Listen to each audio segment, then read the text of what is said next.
Most people claim to have a politics informed by Christ when they actually have a Christ informed by their politics.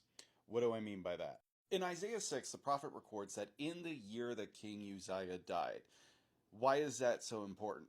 Well, one of the things that we need to note about King Uzziah is that he strengthened Israel's position militarily within the Middle East. Second Chronicles 26 actually goes into great detail explaining how he fortified the cities of Israel and he supplied machines of war and weapons to the military to wage war on the Philistines in the area.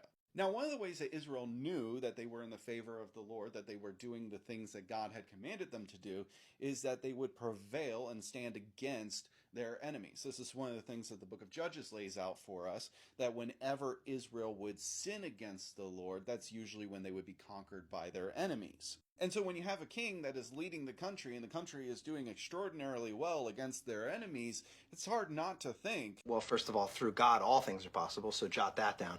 From Israel's point of view, there's a revival going on. God is moving in their midst. But Second Chronicles 26:16 records this. But when he, Uzziah, became strong, he grew arrogant, and it led to his own destruction. He acted unfaithfully against the Lord his God by going into the Lord's sanctuary and burning incense on the incense altar.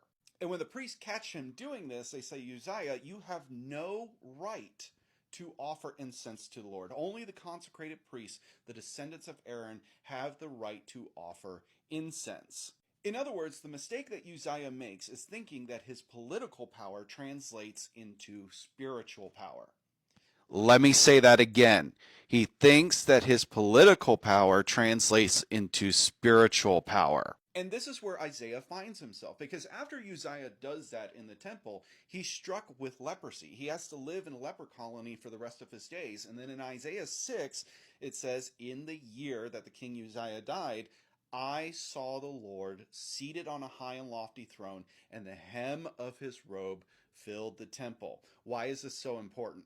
In the first 5 chapters of the book of Isaiah, the prophet is dishing out these woes, these 6 woes against the nation of Israel about how they aren't doing what the Lord is commanding them to do. They are not faithful to the Lord. And in his response to seeing the glory of the Lord, he says, woe is me, for I am ruined, because I am a man of unclean lips and live among a people of unclean lips. It took the death of one of the greatest kings of the nation of Judah for Isaiah to realize that whatever he was perceiving as a resurgence, as a revival even, did not translate to a people that were for God, that were in alignment with the nature and character of who God is. And we do the same